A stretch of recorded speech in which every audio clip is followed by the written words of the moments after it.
What's good, family? It's Wealth Whispers again, bringing you another step for us learning together this financial mess. If you don't have a plan, you plan to fail. So we're going to tackle budgeting today. We're going to focus on the average income for a single person, variable, last but not least. Also, my small business owners, gig workers, commission and tip earners as well.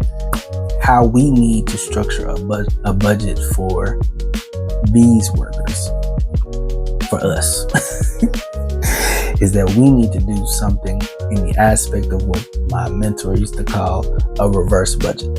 So instead of being so focused on what we're bringing in, our target is initially to have a complete understanding of what our fixed expenses are.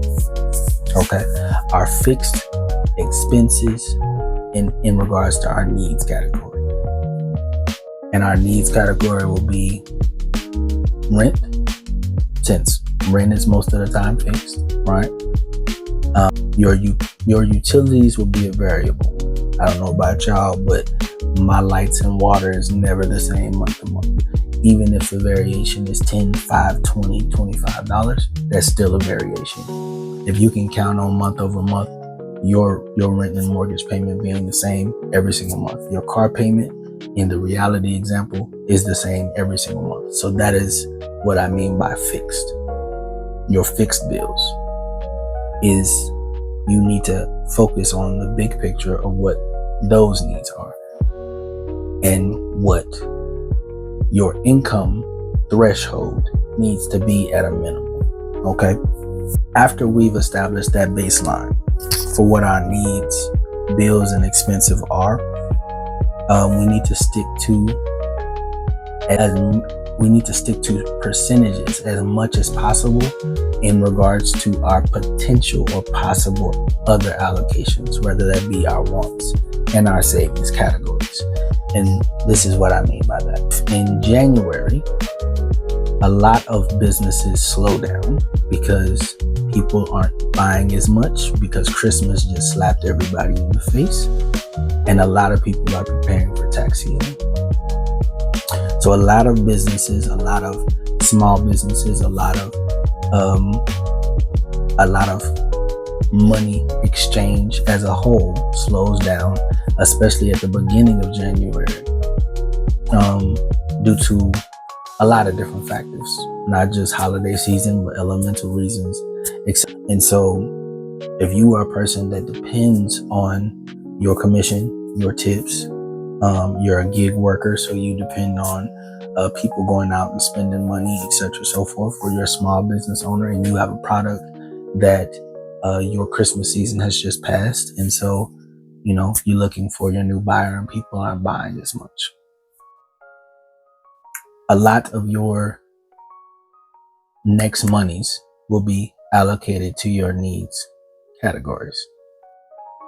And because you might have a diminished or decreased level of income, most of that might go, if not all of that might go, to your needs category.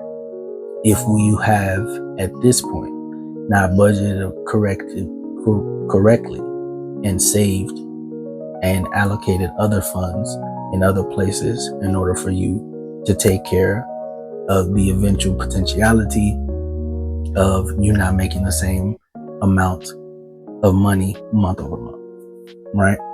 So in the potentiality of that, you want to separate, like I said, fixed from variable expenses.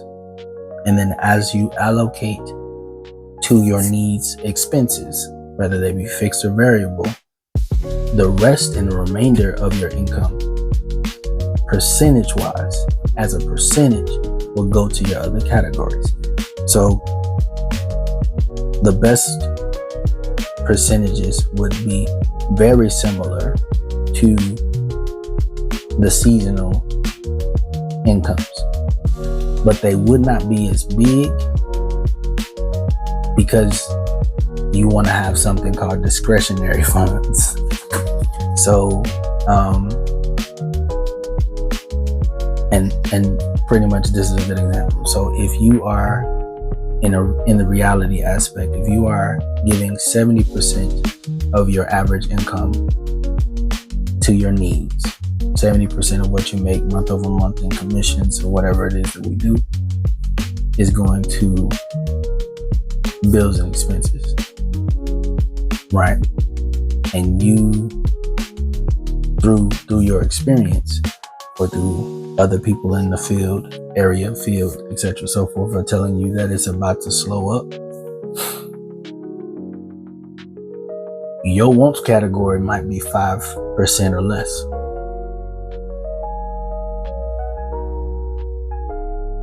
Your savings category might also be 5% or less. And so some might be wondering, hey, well, you know, what are we doing with these other monies? You know, you got 70%, 5%, and 5% by my math, Ryan. You know, that's only 80% of our funds. Where the other 20%? That's your discretionary fund. That means at the discretion of how your income varies, you need to have money set aside so that you have a buffer month over month. Cash on hand, if you will. And the reason why I say that is because in the aspect of your savings account or your savings notion, when you're doing investments, the best thing that you want to do is hold for long periods of time in the markets. You don't want to do, unless you're an experienced, knowledgeable trader with education on what it is that you're investing. My recommendation to all my clients is that find stocks, indexes, fields, areas of things that you like, that you're going to trust and believe in for years to come. Whether that be a company, whether that be an industry, whether that be a product. So the ideal or the focus on when we are doing our investments is to do everything that we can not to sell those options. Stocks, securities, indexes, at all. Our emergency funds is for our emergencies, not things that we can predict or prepare for. An emergency is not rent is due next month. We can predict that. So we don't want to be allocating emergency funds to something that we can predict and see coming. Okay? And our debt repayment is debt. Your bill is not a debt, unless you're talking about a car payment. And then, of course, it is a debt, but it's a secured debt. Remember, our debt repayment is for unsecured debt. Okay? So, this one is by far the most complicated and the most complex. And that's why more than any of them, it is imperative that you stick to and hold fast to your percentages and your budget, because that will save you heartache, pocket ache, stress, and the ability to do. Most businesses fail because they do not have cash on hand, a lack of preparedness in the aspect of potential and foresight budgeting. Please do not fail. Please do not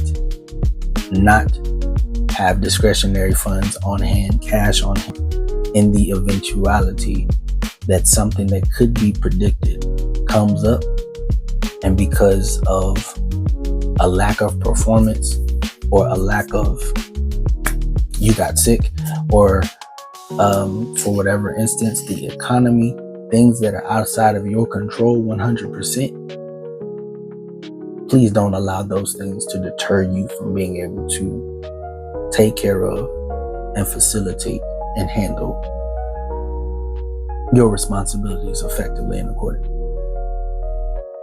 Allocate your remainder funds from outside of your percentages, your needs, your small percentage of wants, and your small percentage of savings The rest of them go to discretionary.